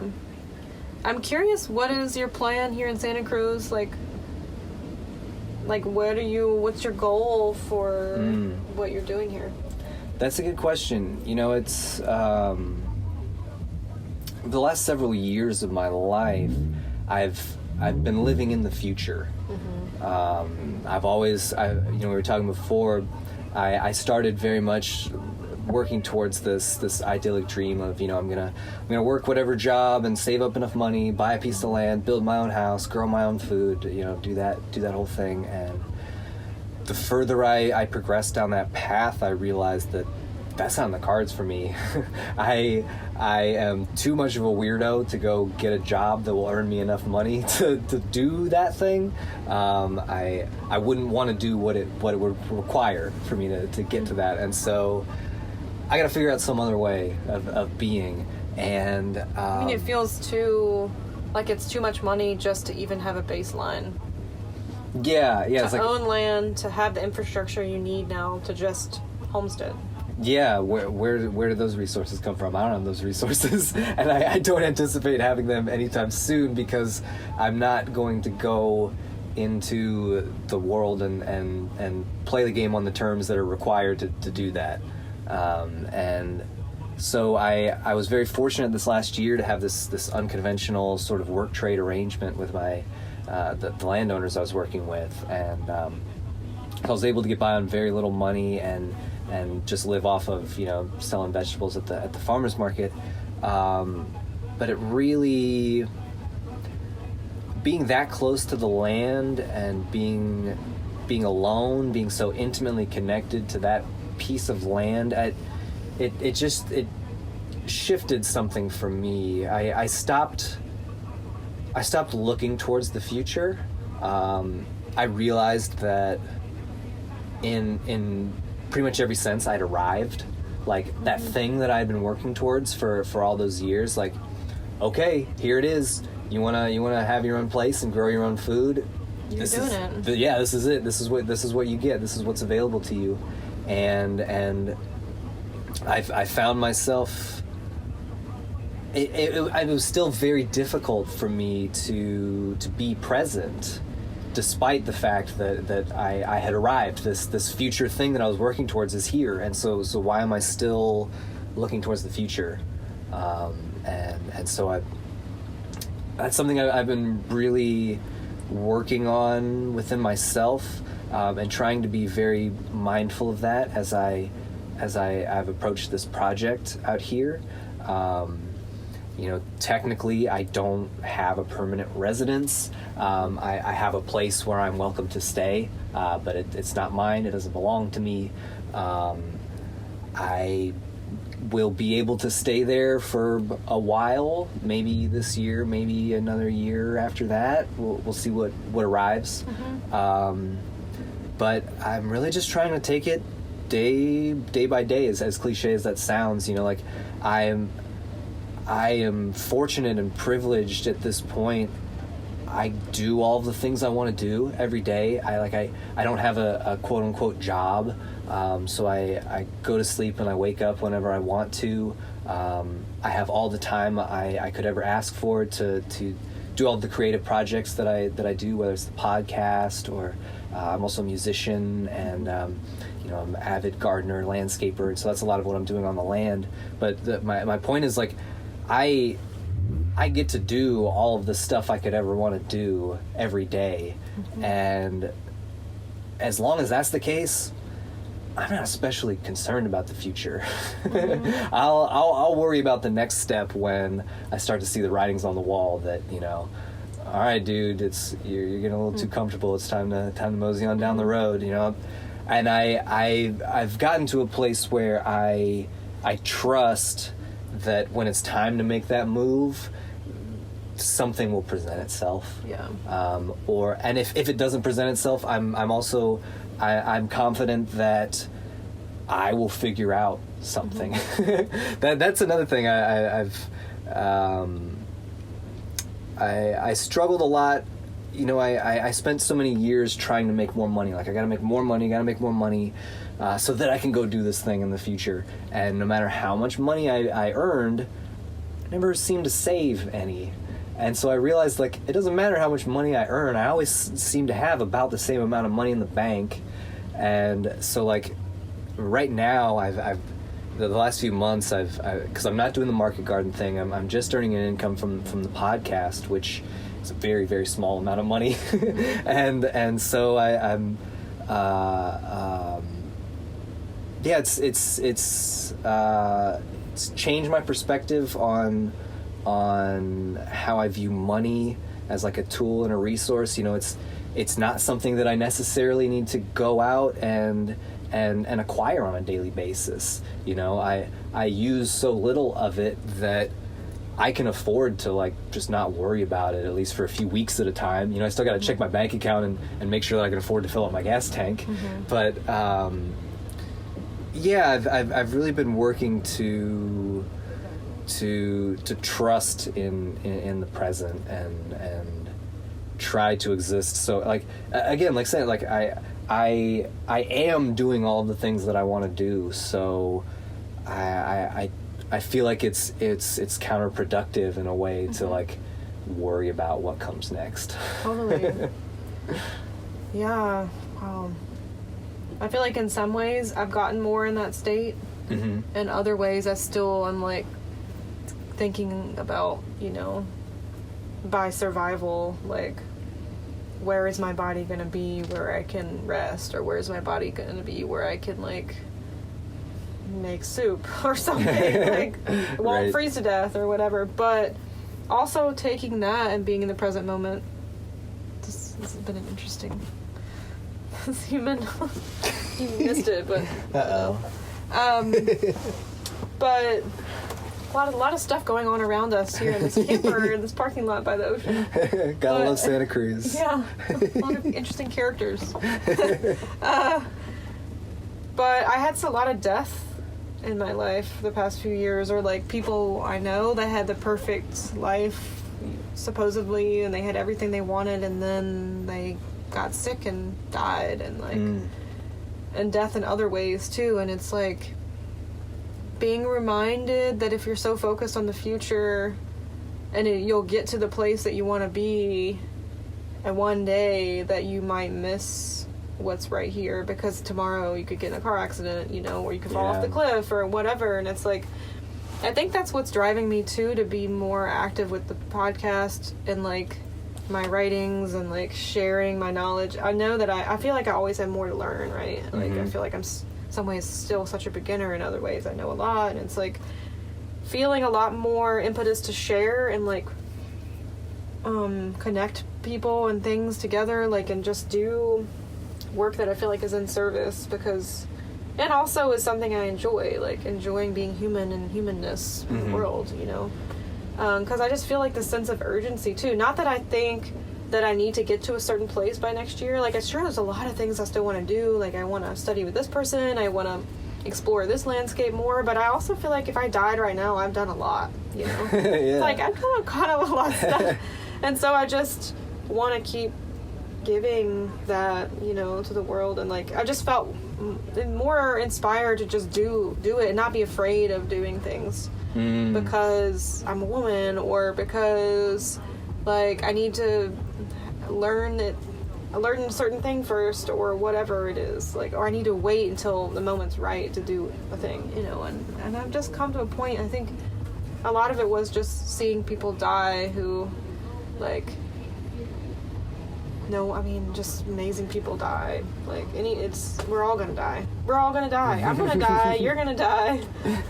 Thanks for the reminder. Are gonna die. It's like, right.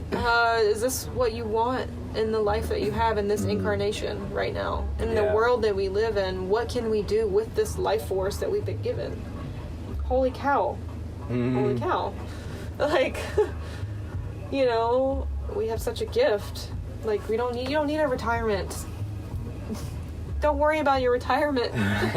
Like, for what? To sit in a house, or to be able to afford to go to a nursing home where you're just waiting to die? I mean, we're waiting to die now, so you might as well. I don't know. So for me, I'm just like, why not do the things, you know, and like also be kind to people and compassionate, and like try to give, and, you know, not wait. So, I don't know. Yeah, I really appreciate that perspective. You know, that I think... This hip-hop's going to be in the background. Like, oh, my recording. I love it. Sorry. Thank you, Honda bro. Oh, my God. But yeah, I appreciate always keeping death in the purview, like in your rearview mirror, you know. My most recent podcast episode that I just put out, this fella Aaron Johnson, he was just talking about, like, you know, always keeping death in mind, and just how that shifts your perspective, and that was an experience that I really felt. I can recall very distinctly several moments this past summer.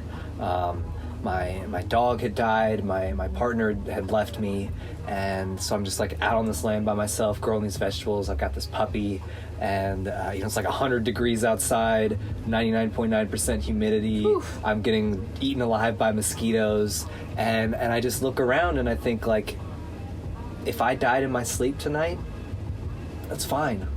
Like, I am, and it's easy to say with you know, I don't have like death actually looming over my shoulder, you know, like I don't have like a terminal illness or something, so I really don't have to reckon with the reality of my own death, but I feel a certain peace with it, because I know that I'm living in such a way that it's on my own terms, you know. I don't do anything that I don't want to do, except I gotta go get some stamps so I can send the IRS my form about my Medicaid or whatever the hell. aside from the stuff that the government won't let you not do, when you're living your life in the way that you want to, it's you would think, like, it seems like the intuition is that you would want to hold on to it, like to grab onto it as tightly as you can, like, right. Oh, this is so amazing, I don't want to let go. But in my experience, it seems like the opposite is true. You know, if you're not pursuing the life that you really feel is right for you, that's when you're really like holding on to every last ounce of life that you can, because damn it, I still haven't done that thing I wanted to do, or I still don't feel that way that I feel like I'm supposed to feel, and I've never had that, so I just got to hold on a little bit longer so I can get there.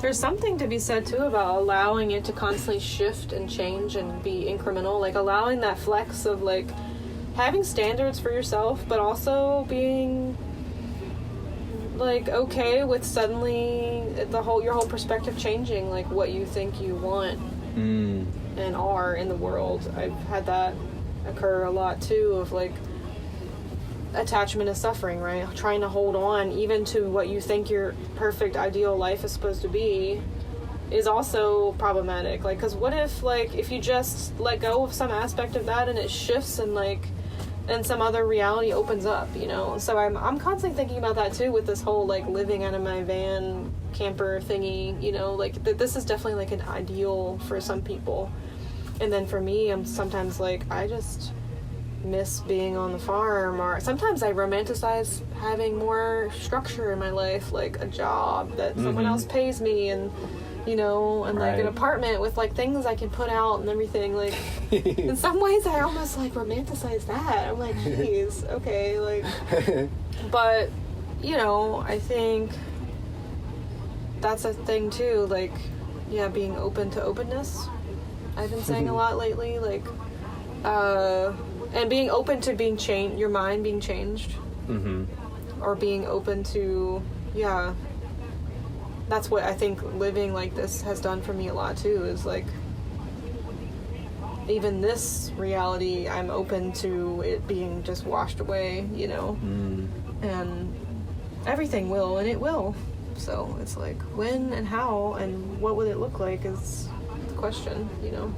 Yeah, that's an interesting point, and that kind of gets back to, you know, you'd asked what drove me to come out here. What do I intend to do? And I think for me, in a lot of ways, I needed to let go of that dream ideal that I had of the homestead and the market garden and the whole thing. Precisely because it was this thing I had worked so hard for. At least in that form, right? Yeah, Maybe it'll happen again in a different form, and it just comes to you, and you're suddenly like, well, okay, sure, thanks, universe. Like, but just being open to whatever arrives next, and yeah, there's something to be said absolutely for structuring your life, you know, intentionally organizing your life in such a way that you have that flexibility, because, you know, for so many people, I'm sure, listening to this conversation, flexibility is not in their vocabulary. They're like, shit, I'm lucky if I get a week off of work in a year. You know, how am I supposed to pack up and go anywhere or do anything? So yeah, I always keep that in the back of my mind. Like, it feels like I've arrived here recently, but in reality, this has really been a project that I've been chipping away at since I was like 17, probably, when I first sort of like became interested in the idea of minimalism, and like, oh, what if I did pare down my belongings and have fewer things? What would that feel like? And then you live out of a backpack for a while, and you're like, hey, this actually feels a lot better than being tethered to this big pile of bullshit. what do you say to people who criticize you and tell you that you're lazy or something because you don't have a real job? You know, that's I guess that's something I haven't really encountered. Really? Yeah, it's something I feel like I was more likely to feel that way back when I was working like service industry jobs. I sort of had this sense like the work was below me, maybe, and it wasn't even so much that like other people were telling me that I was, you know, that I was somehow less than, but it's like just being in that atmosphere makes you sort of feel that way. Like, what does any of this amount to? Why am I doing this? But I guess what I've found is, it seems like anybody who knows who I am and what I'm up to it feels like everybody's just kind of cheering me on. Like, I communicate with a lot of people where it feels like I get the sense that they almost kind of live vicariously through my podcast in a lot of ways. I have that too. Yeah. Yeah, and that's a heavy responsibility, to know that like other people are really like, yeah, that's a whole can of worms. Yeah, like, wait, but what if I want to do something that you don't expect? Yeah, what if I take a sudden left turn and you're not on board? Like, decide you're going to go get a big business degree and, I don't know, go work in the skyrise. Yeah. All of a sudden, like, This dirty hippie thing has been cool, guys, but my true calling is as a software engineer, as it turns out. So, yeah, I found my true calling in Silicon Valley after all. There were a lot of people from Silicon Valley in my permaculture training. There were a lot of people who were totally not in that world, too.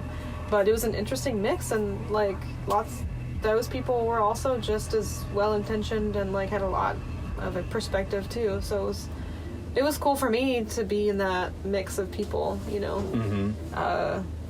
Yeah. I've never hung out a lot with people who work in Silicon Valley, you know. That reminds me, getting back to your question. So I was when I first got to the Bay Area, I'm like, okay, how do people my age meet each other? I'm totally clueless. Mm-hmm. I've been living on a farm surrounded by Amish farms for the last years. I'm like, okay, how do people my age meet each other in like a hip city where there's cool stuff to do? App. And yeah, naturally you go to a dating app, and so I downloaded Tinder, and I'm like looking through these profiles, and I'm like reading people's things, and I stopped on one that said I'm so sick of all of these Peter Pan types in the Bay.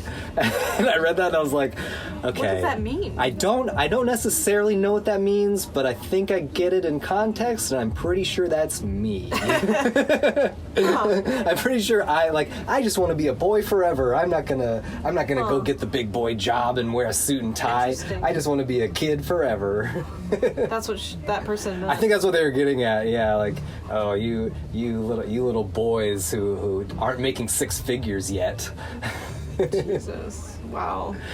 And that brings me back to Steinbeck once again. I think so often about this quote of his about like every American, something to the effect of every American sees himself as a temporarily embarrassed millionaire. Huh. When you think about it on those terms, I feel like that it brings so much into perspective about how we interact with each other in our American culture. That we all sort of see ourselves as like, well, yeah, I'm broke and poor and I have no resources now, but like one of these days I'm gonna hit the jackpot, you know, that I'm finally gonna get that big break and I'm gonna get that 6-figure income, and I'm gonna have the house up on the hill and the fancy car and the whole deal. Like that's so embedded in our culture that it's like people who have never encountered an alternative in folks like us, that I find that they often don't even really know what to make of us. You know, it's like I don't have a box to put you in because I've never met somebody who doesn't see herself as a temporarily embarrassed millionaire. Mm-hmm. I've gotten a little bit of criticism like that, but also like I work really hard, and like when I worked on the farm, I worked really, really hard, and people were still telling me I need to get a real job. But then they would come and see how hard I was working, and also kind of thought it was cool, and then started to let off of that a little bit. But I still get that a little bit, and mainly like from where I'm from, you know, a little like my family or like extended community in that place. Like, okay, like enough. When are you gonna stop adventuring, you know? But at the same time, like, oh, we kind of like some of what you're doing, and like what's happening here, you know? Yeah, I've been so very fortunate. I observed a shift in my parents over the last 10 years or so that has been they just gave up, right? More or less. Yeah, for the early in my 20s, my parents were very much like you know, when are you going to quit screwing around with this music bullshit and go get a business degree and learn how to be an entrepreneur and the whole thing. And the irony is that I basically am an entrepreneur now, just not on the terms that they were thinking of. But and so I had a lot of like pushback, which at that time in retrospect was probably exactly what I needed. I sort of had that rebellious streak, so I could be like, well, screw you guys, I'm gonna go do it anyway, and I'm gonna do it twice as much as I was doing it before. And they really came around. I like I said, I probably just sort of beat them down, and they sort of gave up to an extent. But then they also they saw how it changed me, and how I seemed to like blossom into a fully formed human individual in pursuing this path. And then in by contrast, observing like, you know, other family members, other people my age who are playing the rat race and are deeply unsatisfied, deeply unhappy, deeply in debt. And I've just been so fortunate that my parents can see that and have now sort of like come full circle, and they're like, okay, we see what you're doing and why you're doing it, and we're on board. They see that you're happy too. Yes. that I think is the main thing. I think my parents just gave up after a while. Yeah, my mom will still throw little things out there, but my dad's pretty much been like, whatever you want to do. But sometimes he's like, don't you want to come home, or don't you want to get home at some point? You know, I was like, yeah, but not the way you think. Like, you know, but he won't. They don't overtly criticize my choices now like they used to. They just are like, whatever. At this point, like, we're just hoping you stay safe. And that you come out like, you know, like you're okay. So, you know, I don't know. I'm happy that they have let off a little bit, and at the same time, I've had to just be like, well, sorry if you don't agree. You know. Yeah. The American dream for you is not possible for my generation, anyways. So. Right. And I feel optimistic that more people are waking up to that reality. I mean, we feel it, we know it, we observe it in ourselves and our peers, and it's like the older generations I think they're beginning to take it seriously, the fact that those opportunities are not there anymore, that you can't go paint houses for a living and then go buy your own house. Because I've painted houses for a living, and you don't earn enough money to buy a house. Maybe you did in 1980, but you don't in 2019. So those opportunities are not available. The way the scale of economy is now doesn't work like that anymore. You know? Right. And I think there's plenty of people, baby boomers or beyond, that are in denial and don't want to think about it because they're like, it's just not going to affect them. They got their retirement, they got their Social Security, they're like, okay. And they have all their, I don't know, like, years of being able to throw away tons of plastic and, like, not affect them in the same way that it's going to affect us, you know? And so we're all like, yeah, things look dire, and we can't buy the big house, nor do you really want to buy the big house. Right. You know? You can't and don't want to, and, like, we need to shift the way our bodies are in the world and our minds are in the world, right? Because we have to. Yeah. We should have already been doing this differently, but now we have to change that and do something else, so... I don't know. I mean, it'll be interesting when all the baby boomers go. What the world will look like, you know? Like, yeah. Will the world just be inherited by everybody in our generation who's carrying that torch, or will there be? I suspect that there will be more and more people like us, primarily out of necessity, as more and more of our peers, like I said, wake up to this reality that these same opportunities aren't afforded to us, and therefore we have to figure out some other way of doing this. We have to figure out some other measurements of success, because the money thing is not it. The possessions are not it. Yeah, totally. And totally acknowledging, too, that we're both white. I'm assuming you're white. White as can be. We're both, like, people who are of European heritage, and our conversation about, like, what access or non-access we have is still, like, on a scale you know, in our world of, like, who has access, like, we still have more access inherently, you know. This crazy, weird thing, white supremacy, that exists, that is so strange and, like, so real, that it's just, like, I'm constantly trying to navigate and humble myself. I know you've been having conversations about that recently on your podcast. Yeah, I find that it's really tricky territory to navigate, as one might suspect. What I've especially noticed is that my podcast draws an interesting cross-section of people. We're all sort of connected by this, like, I just want to be left alone to do my own thing. Like, ideologically, we all meet on that common ground, but I've found that when I speak up on issues of say, race, you know, maybe I'll write something and post it online.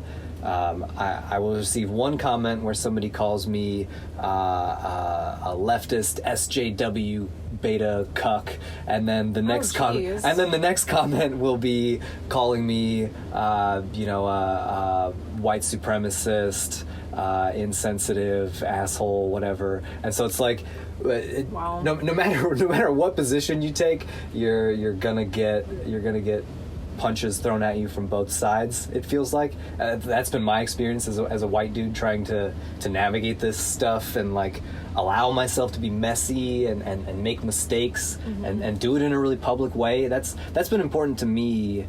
I've realized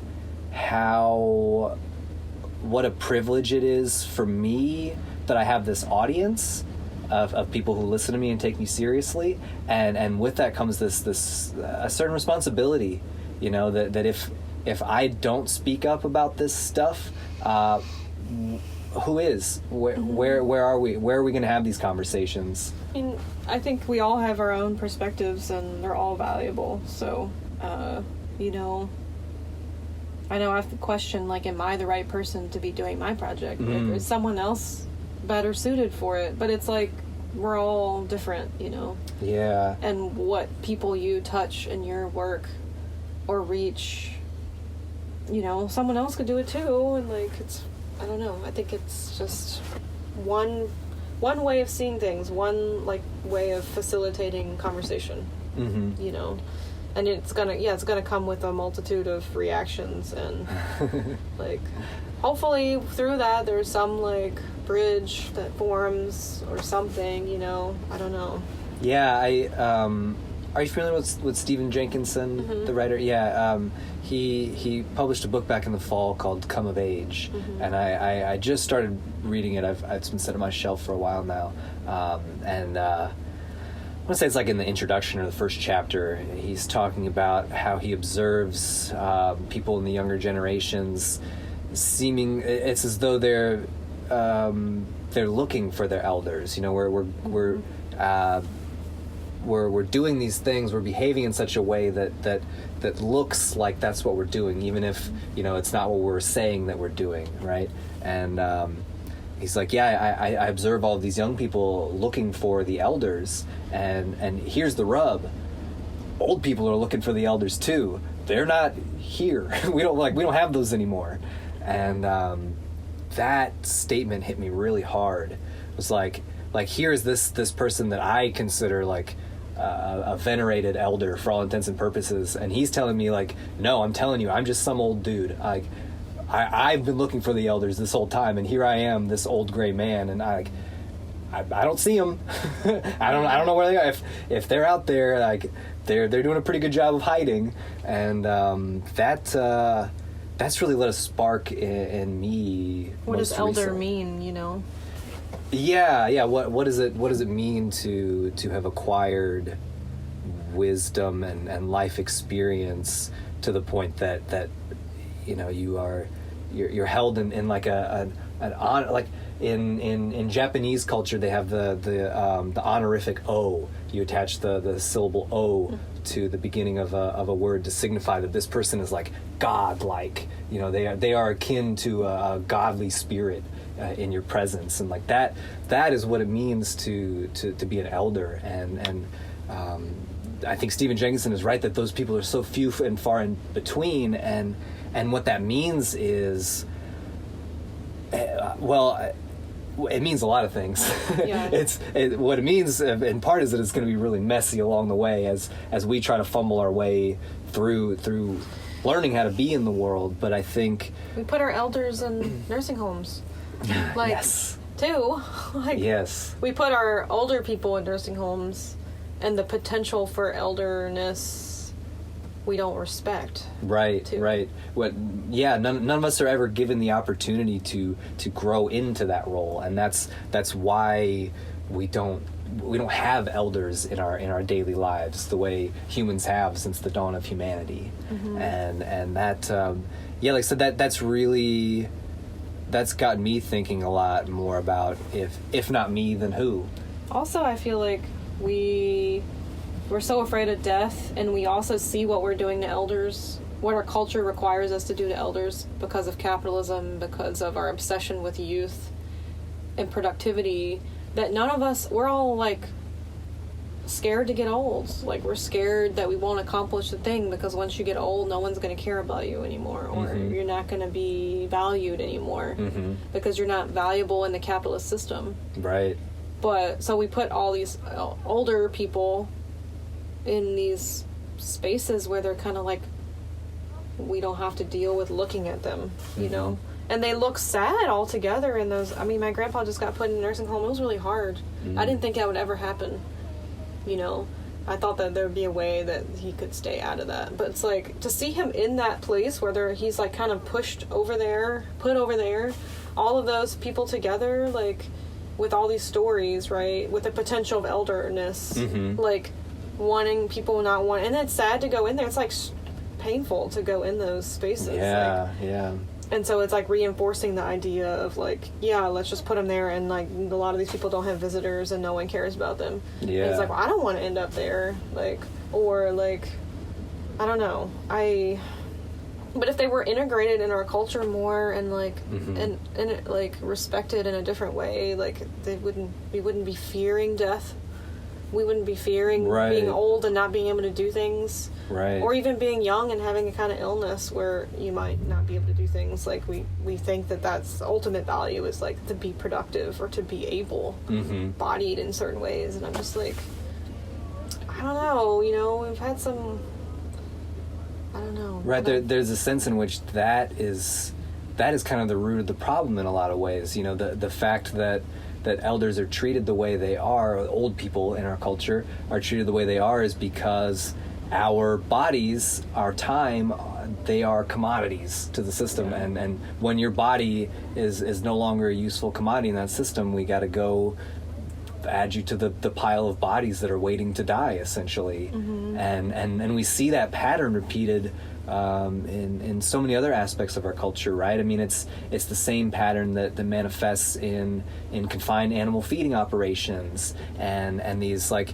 you know, out east. I remember when the hurricanes were rolling through last year, there was all of the to do about the millions of acres of hog waste, just these literal, like, as far as the eye can see, just these swamps filled with liquid hog shit, because we've decided that rather than integrating this resource in a meaningful way into the system, turning it into compost, yeah, put it in a pool, cesspool. It's this unthinkable, untouchable stuff that we have to, like, cordon off somewhere where none of us, well, most of us don't have to look at it.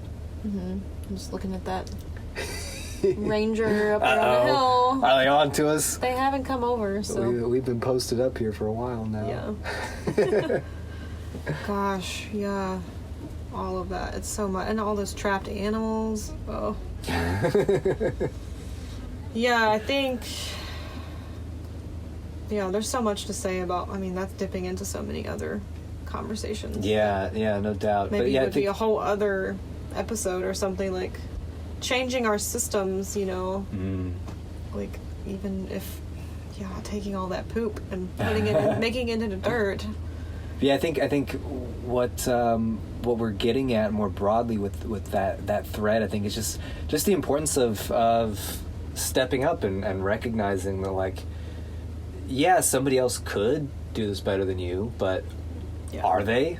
And even if they are, like, there's still plenty of room for you to do it too. You know, like that's one thing I love about like podcasting, for instance. You know, like I don't see you as competition. You know what I mean? Like there are so many awesome people that you and I get to talk to, and like they overlap occasionally, but like I get to find out about so many cool people listening to your podcast, and so it's like it's only a good thing that there are more people like us stepping up and taking this into our own hands, sharing and collaborating. Yeah. Yeah. And just recognizing that you can fit in, that there's a place where you can fit in and contribute in a meaningful way. Totally. Yeah. And I'm like, well, this feels like something I'm going to do long term, and it could morph and change how it looks and feels and what its goal is or whatever. But that collaborative element I'm feeling really excited about. But on the note of like how to become an elder, or like what will our world look like being elders? Like I don't know. Well, I guess I was going to say this thing, and I'm wondering if I should say it, but... Well, then you should probably say it. I know the poisonous plants. Like, I don't know. It's like if I feel like I can't be anymore, I can always eat, like, poison hemlock or something. I don't know. I guess I just always think, like, it's not a big deal. Like, I'm not worried about, like... having a certain, I don't know, my mom's like, you need to save all this money so that when you get old you'll be able to live comfortably and like I'm like, or you'll be able to put yourself in a nursing home, be able to like, rebuild your knees and rebuild your hips, and I'm just going, once it gets to a certain point, like, or I guess Helen and Scott Nearing, like, I guess Scott Nearing just decided to stop eating when he turned 100. He's like, that's good. I've lived enough. That story blew my mind when I read it at age 20. But yeah, no, I totally know what you mean. I guess we're not, I mean, in our culture, we're not allowed to eat the poisonous plant legally, right, or something. It's weird. It's very bizarre. We can't do that, but are it's you complicated. That's a complicated thing, you know. Are you familiar with Chris Ryan, the writer and podcaster? Yeah, he talked about this issue on an episode of his podcast not too long ago, having a conversation with a friend of his. For folks who aren't familiar with him, he's an older fella. I mean, he's in his 50s, right, and kind of lives the same way we do. He wrote Sex at Dawn, right? Yeah, wrote the book Sex at Dawn. Has a great podcast called Tangentially Speaking. But he's basically been doing what we do for the last couple decades, right? And wouldn't have it any other way. And he has conversations with friends, and they're like, "Well, what are you going to do about retirement? What are you going to do when your health fails? What are you going to do when you have cancer and you can't pay the bills?" And his response is, "I'm going to die." That's fine. It's okay. It's okay to just say, "You know what? I have terminal cancer. This is the end now." Yeah. Yeah, like not fearing that. That's the thing, the biggest thing, I think. Fear of death. Like, there's so much wrapped up in why and how we fear death, but yeah, it's a big one. I think we ignore it in our everyday lives, like in our culture doesn't just like celebrate it all the time, like every day, like, so it's like kind of just there as another character. Yeah. So it feels wrong to me. Maybe I'm alone in this. It feels wrong to me that death is not ever present in our lives. Like I feel like that is sort of that leads to a lot of mental dysfunction, or like there's a sense in which we're missing out on what it means to be a human animal because we're not confronted with death on a daily basis. I don't know. That's I could talk about that for days on end, I'm sure. Well, gosh, we've been going for like 2 hours at this point. You think you should wrap up? I'm like, I know there's so much more to talk about, and I'm keep looking over at these patrol people who are like, probably, I don't know, maybe they won't actually give us tickets. Ready to write us a ticket at a moment's notice. No, they would prefer to write a ticket to the the dudes blaring rap and smoking blunts in there like, in their Hondas. Or maybe us here looking like bums. Who knows? I don't know. Yeah, I look remarkably like all of the homeless dudes in California, so I just assume people think I'm a bum, and that's fine.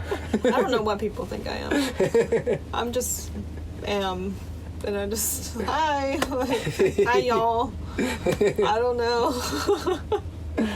Right on. Well, yeah, I guess this is as good a place as any to to call it here. Yeah, thanks so much. I'm so glad we were able to meet up and make this happen. Thanks for coming, knocking at my door, coming in, and having some tea with me, and yeah, it was sweet. Yeah, this has been awesome.